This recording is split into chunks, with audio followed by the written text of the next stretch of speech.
Bismillahirrahmanirrahim. Alhamdulillahirabbil alamin wassalatu wassalamu ala asyrafil anbiya'i wal mursalin sayyidina Muhammadin wa ala alihi wa sahbihi ajma'in. Amma ba'du, sahabat-sahabat yang dimuliakan oleh Allah. Alhamdulillah, pada bulan Ramadan kali ini saya ingin membacakan sebuah kitab karya, atau lebih tepatnya sebuah kitab hadis yang dikumpulkan kemudian disusun oleh Siti Nanal Ainul Fauz yang berjudul Arba'una Haditsan fi Tibbil Qulub, 40 hadis obat hati. Perlu diketahui sebelumnya bahwasanya Siti Nanal Ainul Fauz ini sudah banyak karyanya ya. Beliau salah satu adalah pegiat manuskrip karya ulama Nusantara. Di dalam beliau lebih dari 2000 manuskrip kitab-kitab ulama Nusantara yang sudah beliau kumpulkan di rumahnya. Kemudian karena beliau banyak mengumpulkan kitab-kitab karya ulama Nusantara, akhirnya beliau ini menulis sebuah kitab berjudul Al-Thabat Al-Andunisi. Di sini adalah semacam kumpulan-kumpulan penulis-penulis kitab yang berasal dari Indonesia beserta dengan kitab-kitabnya apa saja. Juga beliau juga sudah menulis buku Hujjatu Ahli Sunnah wal Jamaah bilisani ulama Indonesia Abdul Usur. Dalam kitab ini beliau himpun hujah-hujah tentang Ahlus Sunnah wal Jamaah yang terdapat di dalam manuskrip karya-karya ulama Nusantara. Jadi setahu saya beliau sudah memiliki 3 karya, diantaranya adalah karya yang akan kita baca, yaitu Arba'una Haditsan fi Tibbil Qulub wa Dawaiha, 40 hadis tombol hati. Sahabat-sahabat sekalian, untuk lebih singkatnya mari kita langsung membaca kitab karya beliau Siti Nanal Ainul Fauz. Bismillahirrahmanirrahim.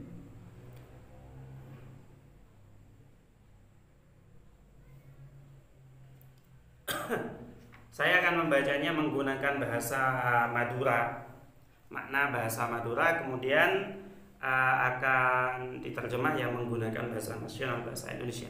Al-hadithul awal, dening kadin to hadis al-awwalu sepertama, ai hadzal hadithul awal fi anna amal al-jawarih, dalam saungguna kelakona banyak-banyak anggota badan murtabitun panika hubungan bil qalbi kelaban ateh solahan ara-ara bagusah wa fasadan ban ara-ara rosaka.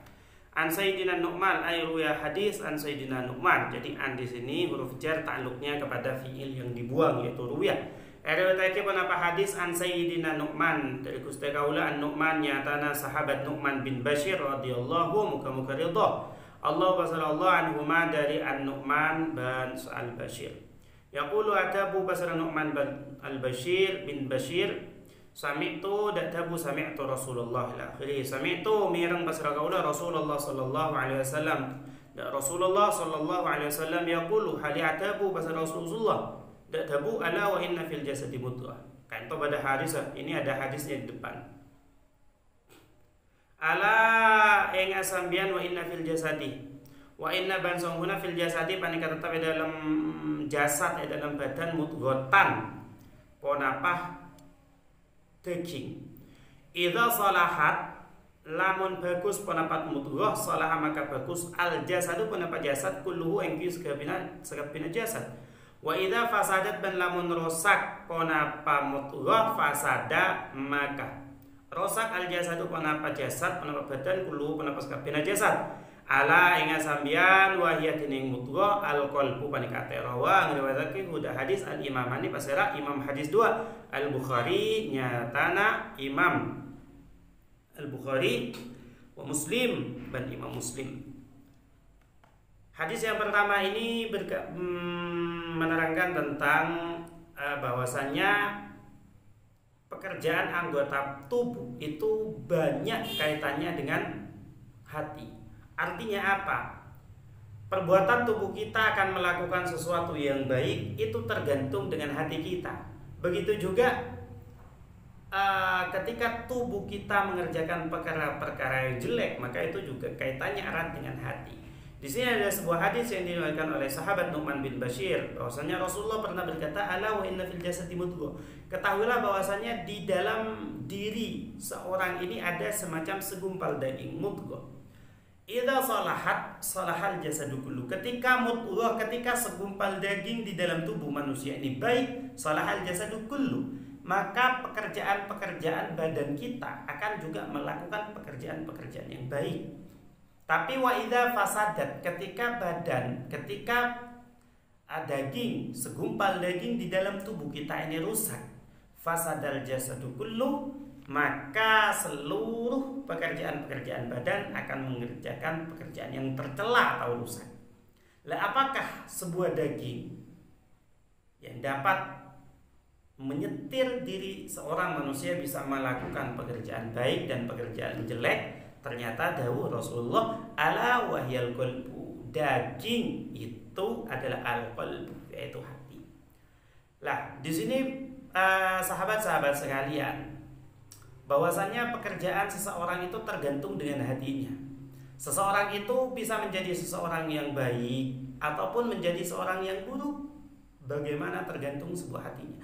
Jika hatinya ditumbuhi dengan hal-hal yang bagus, hatinya merupakan hati yang bagus, maka seluruh pekerjaan dia akan mudah untuk mengerjakan pekerjaan kebaikan. Tapi naudzubillah, jika hatinya ini hati yang rusak, hatinya ini adalah hati yang kotor, maka tubuhnya pun akan terbawa untuk melakukan perkara-perkara yang kotor. Lah, makanya di sini kita perlu untuk terus berdoa kepada Allah, bagaimana sekiranya hati ini menjadi hati yang baik. Maksudnya bagaimana? Kenapa kita harus berdoa agar hati ini menjadi hati yang baik? Agar tubuh-tubuh kita itu mudah untuk melakukan perkara-perkara yang baik. Di sinilah perbedaan antara orang-orang yang soleh dengan orang-orang yang tidak soleh. Orang-orang yang soleh itu mereka mudah, mereka semangat untuk melakukan ibadah. Mereka untuk beribadah kepada Allah penuh dengan keistiqomahan. Lah, kenapa kita yang termasuk bukan orang-orang yang soleh itu melakukan amal ibadah itu berat sekali? Untuk bermunajat kepada Allah, misalkan membaca Al-Quran setiap hari, kenapa kita tubuh kita ini merasa berat, merasa malas? Apa perbedaan kita dengan orang-orang yang soleh itu? Padahal kita sama-sama makhluk Allah. Perbedaannya adalah satu, hati yang mereka miliki, hati yang orang-orang soleh ini miliki merupakan hati yang bagus, hati yang bersih. Sehingga karena hatinya merupakan hati yang bersih, saluhal jasadu kullu, maka jasadnya, tubuhnya akan tertarik untuk melakukan perbuatan-perbuatan yang baik juga. Beda halnya dengan orang-orang yang seperti kita, orang-orang yang hampir soleh namun masih tidak sampai pada tingkatan yang soleh, malas untuk melakukan ibadah karena hati kita ini mungkin hati yang kotor. Akibatnya fasadal jasadu kullu, gara-gara hati ini kotor, maka kita tertarik untuk melakukan perbuatan-perbuatan yang tercela dan enggan atau malas untuk melakukan perbuatan-perbuatan yang baik. Di sini sahabat-sahabat sekalian, makanya ketika kita melihat buruk dan baiknya orang, oh orang ini orang yang buruk, ketika kita menilai seseorang itu orang yang baik atau orang yang buruk, kita tidak melihat dari segi jasadnya. Oh, misalnya karena orang ini tubuhnya rapi, tubuhnya berwibawa, cantik ataupun tampan, tetapi karena dia mungkin bersama dengan tetangganya, hubungan emosional dengan tetangganya itu tidak baik, maka kita tidak akan mengatakan orang itu adalah orang yang baik. Sekalipun wajahnya tampan, penampilannya menarik, rapi dan semacamnya, gara-gara dia berhubungan dengan manusia yang lain, dengan tetangganya dia tidak berbuat baik, maka kita tidak menilai orang-orang itu sebagai orang yang baik. Artinya apa? Kita acap kali menilai seseorang itu baik atau buruk bukan dari tampang wajahnya. Oh, itu orang yang baik, oh itu orang yang buruk. Tidak sama sekali dari wajah, tidak sama sekali dari penampilannya. Tapi kita acap kali kita seringkali menilai seseorang itu baik, seseorang itu buruk karena hatinya, karena perbuatannya. Dia suka menolong orang-orang yang lain, dia suka beribadah kepada Allah, maka kita mengatakan dia orang baik. Maksudnya apanya yang baik? Hatinya adalah hati yang baik, sehingga pekerjaan-pekerjaan tubuhnya itu terdorong untuk melakukan perbuatan-perbuatan yang baik. Lalu apa yang dimaksud hati ini? Hati yang disebut al-qalbu oleh Rasulullah ini bukan hati yang disebut oleh para medis, bukan al-jismul sanubari, al-lahmus sanubari, bukan daging sanubari, bukan. Daging sanubari itu adalah hati menurut at-tibbi, menurut para dokter. Jadi kalau menurut para dokter, bukan dokter ya, menurut para dokter yang dimaksud dengan hati itu adalah al-lahmu as-sanubari asyaklul muda fil janibil aisar minas sadar. Jadi sebuah daging yang ada di bagian kiri dada kita itu adalah hati, tapi itu menurut medis. Sedangkan hati menurut syariat itu bukan seperti itu. Tapi hati yang dimaksud di sini adalah latifah, rabbaniyah, ruhaniyah, laha bihadzal qalbil jasmani ta'alluq. Seperti itu yang disabdakan oleh seperti itu yang diterangkan oleh Al-Imam Al-Ghazali dalam kitab Ihya Ulumuddin di juz 3 awal.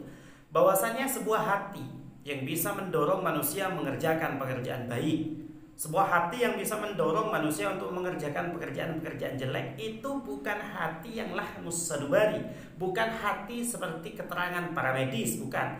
Tetapi itu adalah latifah rabbaniyah ruhaniyah, kelembutan pemberian Allah yang sebangsa rohani, laha bihadzal qalbi al-jasmani ta'alluq, yang memiliki hubungan erat dengan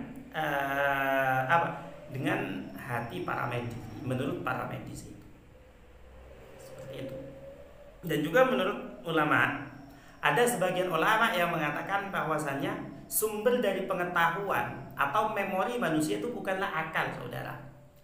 Ada keterangan yang mengatakan bahwasannya kalau versi kita sering meragukan bahwasannya yang berpikir, tugas untuk berpikir, tugas untuk mengingat, itu memori di dalam tubuh manusia itu adalah akal. Tapi ada sebagian ulama yang mengatakan bahwasannya memori seorang manusia yang memiliki tugas untuk mencatat, menghafal, mengingat dan semacamnya itu bukanlah akal, melainkan hati. Nah, makanya kita didorong terus ketika kita sebelum belajar, kita dianjurkan untuk berdoa, Allahumma nawwir qalbi kama nawwartal arda bi nuri syamsik bi rahmatika ya arhamar rahimin. Ya Allah, berikanlah cahaya kepada hati kita. Hati ini kalau sudah bercahaya, sebagaimana kita ketika berada di dalam gelap, kemudian kita memiliki cahaya, maka kita mudah. Oh, ini adalah lubang, kita tidak boleh menginjaknya. Oh, ini adalah tai ayam, kita harus menjauhinya. Oh, ini adalah jalan yang lurus. Kita dapat mengetahui sebuah jalan itu baik atau buruk, rusak atau semacamnya ketika kita berada di kegelapan, gara-gara kita diterangi oleh sinar lampu. Begitu juga hati kita, saudara.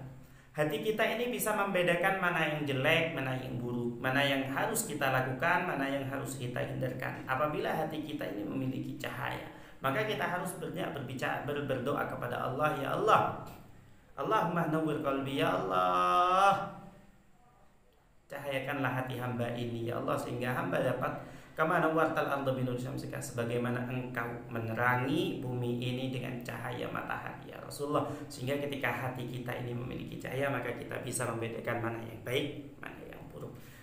Sekian pada pertemuan kali ini hadis yang pertama. Insyaallah besok kita akan lanjutkan ke hadis yang nomor 2. Hadanallahu wa iyyakum ajmain. Semoga ilmu yang kita dapatkan menjadi ilmu yang bermanfaat, bisa berguna untuk diri kita, anak-anak kita, keluarga kita dan tetangga-tetangga kita, sehingga kita bisa menjadi khairun nas, anfa'alin nas, manusia terbaik, yakni manusia yang bermanfaat bagi orang lain. Wassalamualaikum warahmatullahi wabarakatuh.